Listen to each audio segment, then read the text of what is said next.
Yo, what is going on, ladies and gentlemen? Welcome to a brand new video guide. Now, this one's going to be kind of a quick one, but I wanted to kind of go over this because not a lot of people are talking about it. And when I'm streaming, I'm getting a lot of questions about, stats on gear. It is pretty straightforward, but it doesn't tell you a concise way to how to do things. So this is a quick video guide, essentially how stats work in the game and what you should be rolling on your weapons and your armor. Now, these will vary from PvP to PvE, but in all honesty, I'm just going to kind of give you a straightforward. I'm just going to go PvP because it works in PvE too, because in all honesty, like PvE defensive stats on your gear, until you start doing Sanctuary, they don't really matter as much as you think they do, unless they're the one stat that I'm going to talk about, right? So, this is mainly for DPS classes, but can work for healing and tank classes. But for the most part, we're going to go over DPS stuff, okay? So, for weapons, they are absolutely 4 non-negotiables that you should be running. Unless you're running Chromede weapon, the extendable melee weapon, you're only going to get 3. So these are going to be I'll do the 3 that are the most important, and then the 4 that are most important if you're not running Chromede. So if you're melee for Chromede, you absolutely will be wanting, you'll be wanting weapon damage boost, might, and combat speed. Those are the 3 that you absolutely need to run if you are running melee with Chromede with only 3. And now, if you can get that 4th one, the multi-hit chance, especially if you're doing range, like Ranger or Sorcerer, anything that hits a lot and gets those reduced cooldowns or attack speed or anything that hits really, really fast. Even like something like Chanter, because they give attack speed buffs, multi-hit chance is absolutely insane. So why would we want to run Might and all this other stuff? So weapon damage boost is just flat boost. Like, it is just a flat DPS boost. Absolutely not negotiable. 11% damage is an absolute astronomical fuck ton. So that is, again, non-negotiable when it comes to that. For your might, so what is might compared to attack? So people were asking me, hey, do I go crit? Do I go attack on my weapon? Like, what do my soulbinds want to be? Might. Might is going to be a flat percentage of attack rather than getting a flat attack roll. So if you look here and you look at the soul binds and you look at your might, and I have 61, right? So if I go to an attack roll here and I look at the maxed attack roll, it's from 21 to 31 being the max. So 31 is the absolute highest roll that you can hit on a flat attack roll. But now I have 63 might. My attack increases by 6.3%. So 6.3 of 2075, you're looking at roughly 50 extra attack, right? At very minimum. Actually, I think it's a lot more than that. So what? 10% is 200. So you're looking at 100 attack, like 103 to 105 attack, just off that that one might roll, right? So 31 attack versus 100, you're literally looking at 3 times the actual damage in terms of attack roll. So disgusting, absolutely insane. And then the last one, obviously, being combat speed. Combat speed is the most broken thing in the entire game, in my personal opinion. I think that combat speed not only makes the game more fluid, but it also makes the game feel better, just in all in general, and it makes the class do more damage. Obviously, the more times you hit, the more damage you do. So combat speed, again, non-negotiable. I'm not rolling it currently just because of the fact that this weapon I'm going to swap out pretty soon, because I don't really have any use for it. We are kind of stacking up money right now to craft our main weapon, but as of right now, we're just using this, so I don't want to roll it any more than I have to. And this can also, what's great about this is you can roll this on guards, so you can actually get double what I just said. So instead of 60 might, you get 120. So now you're getting, 12 or 14% damage boost instead of, 6. So now you're getting, 220 attack, right? Instead of just 100 and 105, 106, you're getting 20% combat speed. You're getting, well over 20% damage boost on the weapon. You're getting, 14% multi-hit chance. The more chances you have the multi-hit, the more the more damage you do. Like, it's so insane how much damage people are leaving off the table because they're not rolling the right stats. Now, weapons are pretty straightforward. Again, I cannot stress that enough. It is the utmost importance that you roll those 4 stats if you have your end game or near end game weapon. That is absolutely the most insane roll that you could ever roll, and you can obviously do that by just doing your soul binds. So if you roll a good roll and you're missing like 1 or 2, you can just hit the sync button, throw a piece of gear in there, do the thing that you don't want. Like, I don't want this Tempest shot, so I can now sink that piece of gear, and I have a 3.2% chance to roll combat speed. And then I would then get that combat speed. I would use the books to level that. Helmets are insanely useful in terms of PvP and PvE because they have incoming healing. So incoming healing is your best roll on your helmet. So incoming heal, up to 22% incoming heal. This does work for potions, by the way. So not only does it help you for PvP, popping pots and shit, but it also helps you in PvE if you have a healer, or even PvP if you have a pocket healer. Incoming heal is absolutely insane.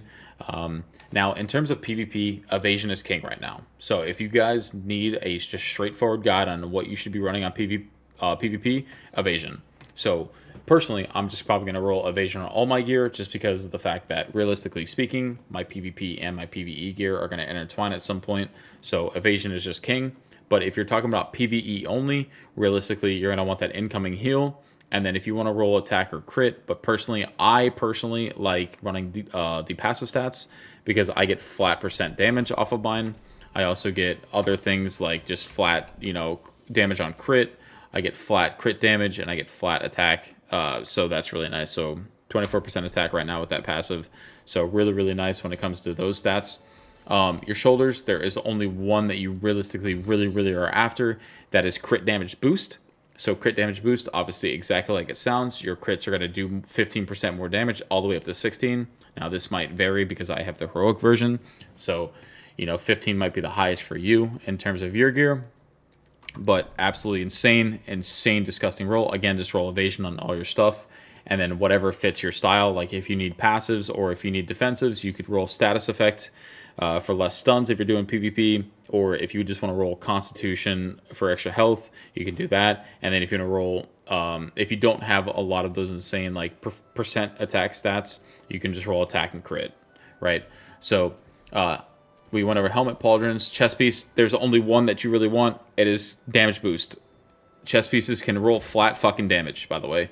So if you guys didn't know this, so if you hit this here, you can roll up to 8.5% damage. Just 8 damage. Just disgusting. 8.5% damage. The most disgusting roll that you can roll in chest piece. Personally, I'm just going to swap this one out here soon, so I'm not too worried about it. But 8% damage. Again, roll evasion. Again, if you need the stats, you can roll passive stats if you have the percentage stats. If not, you can just roll attack and crit. Or status effect resist if you need less CC. Gloves, there's only one you're after. Again, combat speed. Combat speed is king. We already talked about it with the weapons. Combat speed is the most disgusting stat in the game. I'm actually thinking about rolling these gloves a different roll strictly just because of that. So it's really debatable. Like, genuinely, it's really debatable. I might actually even just roll these tonight later on. But combat speed, evasion, again, if you're PvP, and then, again, attack, crit, or another one with passive stats. So if you want +1 to your, this deals 730 damage to taken over time. So, again, just more damage as I go on. Your boots, only one stat that really matters, move speed. Again, I don't have it on these because I'm running blue boots because this account is brand new. But move speed is the most important stat in your boots. So again, you can just roll. I can roll the MP, and you can get 14% movement speed. It's so much fucking move speed. It changes the game. Like it literally changes the game. You start being able to dodge more in Fire Temple. Like if you're running tier 3 Fire Temple, you guys know what I'm talking about when she starts doing these mechanics. But in generality, again, it's just going to be realistically crit damage defense is nice to have. But again, evasion with boots. But if you're doing PvE only, realistically, again, same exact thing. We're gonna go over this again. Back piece. Back piece. There's really not too much here, but there is crit damage tolerance. So if you guys are PvPing, crit damage tolerance is good. But again, with these, realistically speaking, in my perfect world in PvE, I would want every single one of these to be a passive stat that would help me with my damage. Now, in terms of earrings don't really have too much in terms of damage, but they can be nice for some extra flight power. But intelligence will help you hit your CCs. So if you are a PvPer, intelligence will actually help you hit CCs. So you definitely want to roll intelligence. But other than that, you realistically, again, just want those passive stats +1 for extra damage if you need them. and then evasion on everything. Again, if you guys are PvPing, rings, very important, very, very important with these. So if you look at your rings, what you can actually roll is going to be more intelligence, but these can actually roll active stats. So say if you're trying to get that plus 16 for that third unlock, or you're trying to get that plus 20 for that third actual third passive unlock, that third add-on unlock, these are all active stats. These are the most important to me, in my opinion. Intelligence is great if you, and evasion is great if you're stacking evasion and PvP, but the +1 stats are the best thing out of this entire thing, by the way. So try to get these active stats +1, because that on top of your Arcana is going to get you those +20 skills. You can roll on both of your rings, so those both apply. And then bracelet is just set, so you cannot reroll these. You cannot do anything with these. But I mean, that's pretty much it, guys. I mean, it's very straightforward when it comes to everything. Your necklace, sorry, I missed this. Your necklace can also roll active stats, so your end goal with this is again going to be, at the end of the day, running those +1 on the active stats or active abilities. But yeah, I hope this guide didn't take too long, and it wasn't too short, or I missed anything. But this is my guide on how stats work and what you should be building if you are a DPS character, trying to PvP or PvE. And I hope this guide helped you. And if I did miss anything, leave it down in the comments down below. I always like to pin your guys' comments if it helps out or if I missed something. And yeah, just like and subscribe, and I'll see you guys in the next one. And if you guys want to follow me on Twitch, that shit'll be down there in the description too. Later, peace.